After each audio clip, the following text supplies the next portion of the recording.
Back in high school, John and I were best friends, practically like brothers. John moved to our neighborhood with his dad and two siblings, and I was his only friend since he wasn't as extroverted as me. But let me tell you, he had a wild side hidden beneath his quiet demeanor. This story happened in 2011. In our neighborhood, there was a place we called the Greenhouse Mansion. It was a large house with a spacious yard, painted green but faded due to years of abandonment. It was owned by Mr. and Mrs. Alford, who, according to my mom, were quite wealthy. They intended to make it their home, but unexpectedly halted the construction. The last time my mom saw them in our community was in 2002, and since then, they never returned or resumed building the house. Maybe there are things we can't understand as regular folks, and only the rich know what they're up to. Because of this, many people came and went in that house. Various individuals stayed, vandalized, and covered the place with graffiti inside and out. In October 2011, I spent the entire day at John's house because my mom and dad were away for work. They felt comfortable leaving me at John's place since his family, especially his dad, was very nice. While John and I were watching a horror movie, a scene where characters entered an old abandoned house came on. John said he wanted to experience exploring an abandoned house at night, just like in the movie. He thought it would be exciting. I, always up for an adventure, suggested we explore the Greenhouse Mansion that night. So we decided on an impromptu plan. At 9 p.m., we headed out, each with a flashlight. I remember there was a house party a few blocks away from John's place, so we ran into several kids. Some we knew who invited us to join, but we ignored them. When we arrived at the greenhouse, the silence was striking. There were only a few streetlights, making the surroundings very dark, and that part of the compound wasn't frequently traveled by cars. Despite the darkness, we weren't afraid to enter. No one lived there anymore. I knew one homeless guy who used to stay there but now worked as a garbage collector. So, the house was empty, and who else but us would go there that late? We quietly approached the gate and opened it. John turned on his flashlight on the lowest setting to avoid stepping on any debris. At the front door, we tried to open it, but it wouldn't budge. The doorknob seemed broken, and we wanted to avoid making noise by kicking it open. I figured there might be another door at the back, and that's where we managed to get in. As soon as we entered, a black cat suddenly darted across the room, jumping out of a broken window. It was my first time in the house, and being there at night made it even more exciting. John started opening all the cabinets in the kitchen, but we only found old clothes and some plastic bags filled with empty soda cans. Nothing unusual, just the smell of old wood and urine. After a while, we decided to head to the second floor. We walked carefully up the creaky stairs. Upstairs, we saw more cabinets and doors leaning against the walls, probably meant for the rooms but never installed. The doors were still in good shape. We checked out the rooms, but nothing stood out except one with a large black cloth spread on the floor, like a blanket, with more blankets piled at one end. We also noticed a styrofoam cup in the corner that smelled like instant coffee. When I touched the cup, my hair stood on end. It was still warm.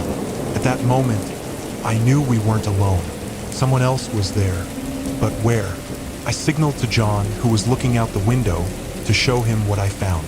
I told him we should leave and walk straight out without opening any more cabinets, suspecting someone was hiding around us.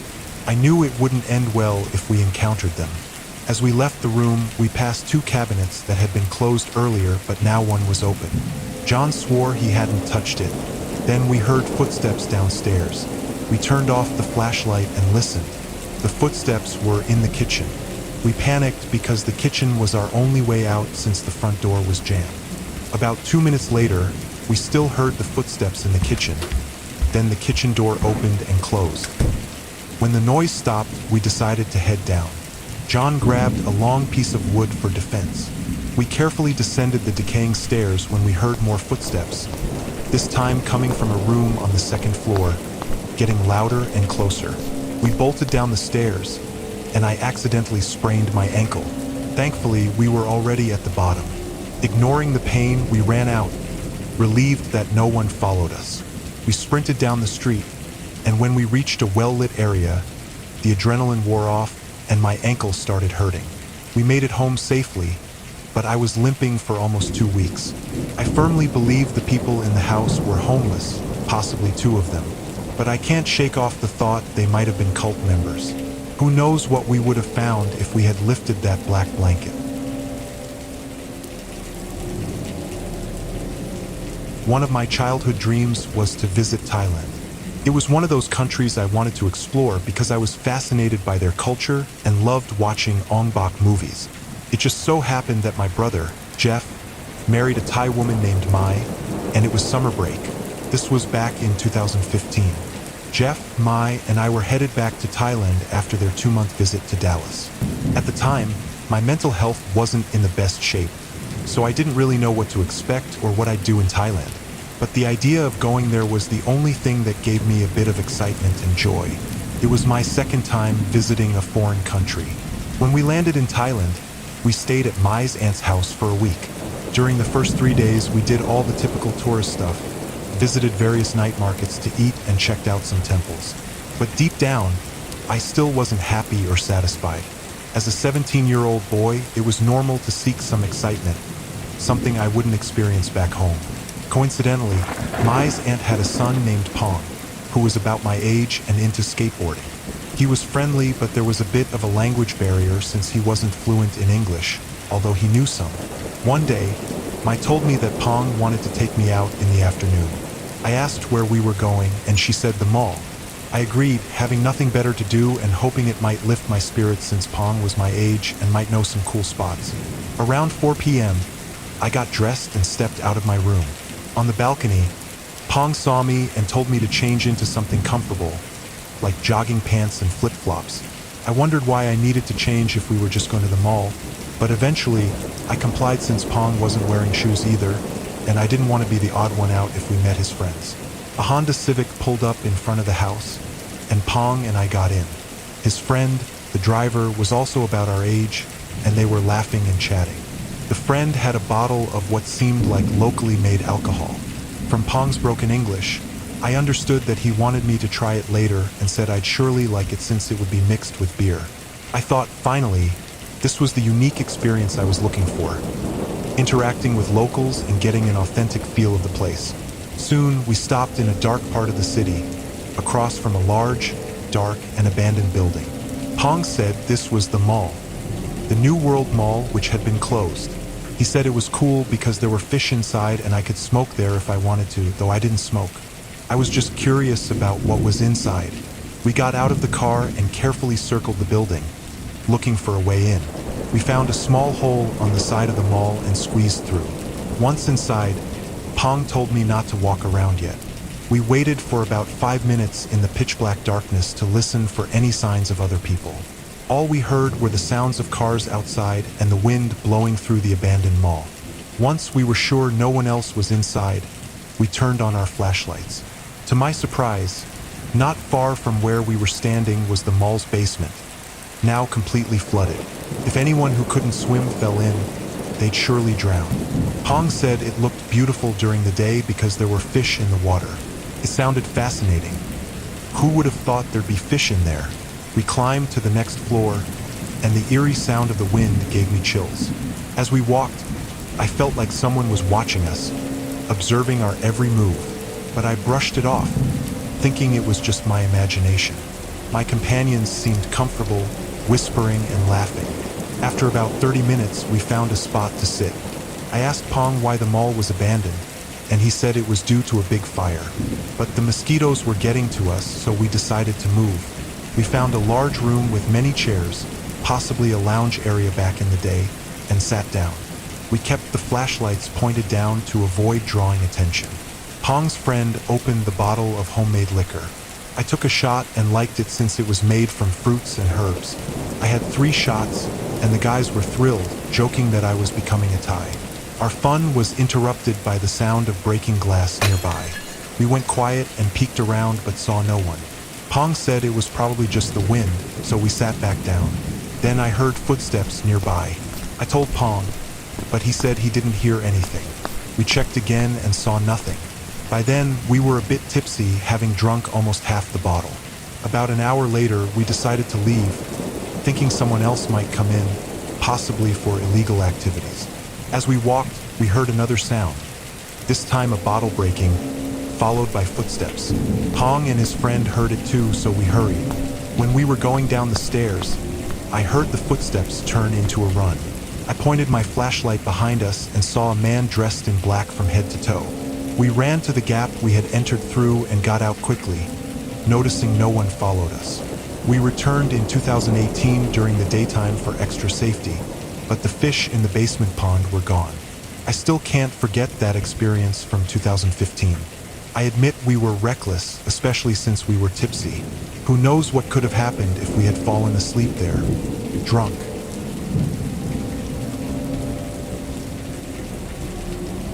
I live in the outskirts of our city, where farming is the main livelihood. The area is surrounded by cornfields, mostly owned by Amish families. However, there's one plot nearby that used to be a cornfield but is now abandoned. The owners passed away, and their children, all daughters who married and moved away, have no interest in it. The daughters rarely visit, so the property has become a spot for random people to explore or scavenge for things like scrap metal. The previous owners weren't Amish or Mennonite. The husband was a war veteran, and the wife was a former teacher. Both passed away under mysterious circumstances. He was found lifeless sitting in the kitchen, and a year later she was found in the living room, both seemingly without any reason. This happened in 2005 when I was 15. I often hung out with my cousin Nico. One day, out of boredom, we decided to check out the abandoned property. It had a barn, a house, and a well.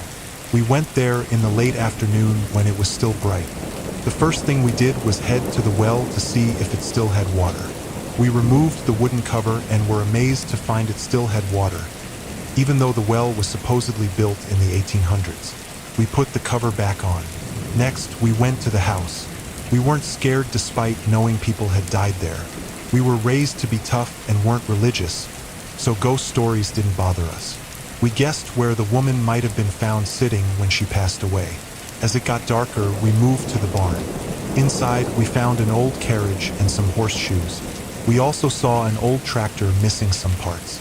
But what really freaked us out was a rope tied to a beam, looking like it was set up for someone to hang themselves. Nico suggested it was probably just a prank by some other visitors. He pointed to a pile of ropes and said that's where it must have come from. He even joked about making a couple more nooses to add to the scene. The barn had an attic that seemed safe enough, so we climbed up carefully since the ladder looked fragile. Upstairs, we found a lot of hay, probably stored there from when the barn was still in use. But what shocked us was the number of tied ropes, about 10, looking like they were meant for hanging just like the one a while ago. That was too creepy, so we decided to leave. As we exited the barn, we heard noises from inside the house, like chairs being moved around. It sounded like a number of people rearranging furniture. We peeked inside but couldn't see anyone. Nico suggested the noise was coming from the second floor, but we didn't have a ladder to check the upstairs windows. For some reason, Nico picked up a rock and threw it at a second floor window, shattering it. The moment the window broke, all the noises stopped. I got chills, but Nico seemed unfazed and started looking for another rock. Then he noticed the well was open again. We had covered it earlier and knew it was heavy, so it shouldn't have opened by itself. We were both puzzled and scared, but I tried not to show it. Suddenly, we heard footsteps inside the house, like a group of people coming down the stairs. We ran and hid in some bushes nearby. We watched as the front door slowly opened, and a man dressed in a long white robe with a hood covering his face stepped out. We were terrified when another man, dressed the same but carrying a rifle, emerged. It looked like a gun used for hunting hogs. They searched around the house but didn't find us, so they went back inside. We decided to quietly leave. I had no idea who those people were or why they were dressed like that. Nico speculated they might be part of a cult. As we were leaving, Nico picked up another rock and threw it at another second floor window. Then we ran for it. Once we were a safe distance away, we heard a gunshot. We laughed nervously about the whole incident, but our curiosity never led us back there. We realized that besides the Amish and Mennonites, there might be another, more mysterious group in our area. Who were they, and did we know any of their members? We never found out,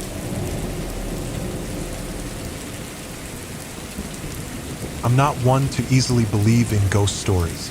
I'm not religious or particularly interested in the supernatural or paranormal, but our experience in October 2018 at an abandoned building in Nevada is something I can't explain. I was with a casual friend who I often went urban exploring with, along with some of his friends from Nevada and Nebraska.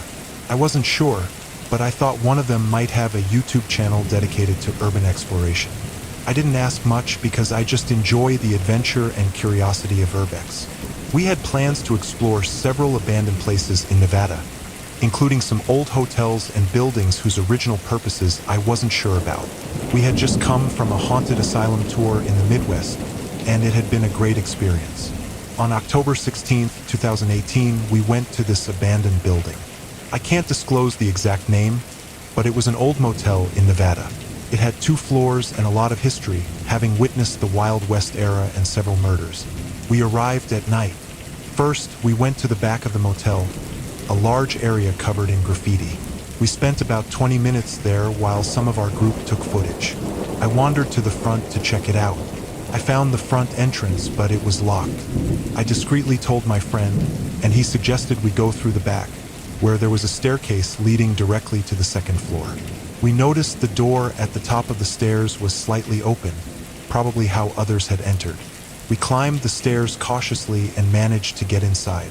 The first thing we saw was a lone chair in the hallway, positioned right in the middle.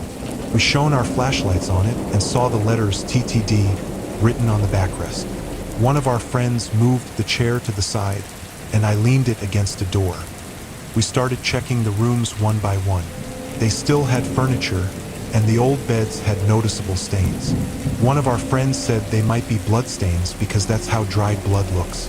We found similar stains in 4 rooms. The smell was also quite strong, like rotting meat, but we assumed it was probably dead rats since we had seen many stray cats outside. After we finished exploring the last room on the 2nd floor, we were shocked to find the chair back in the middle of the hallway.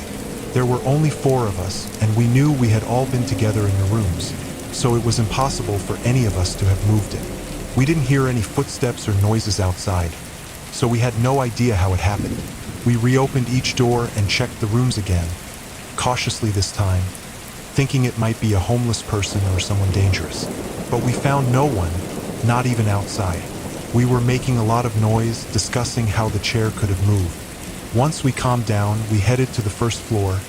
The smell was overwhelming downstairs. It was the source of the stench.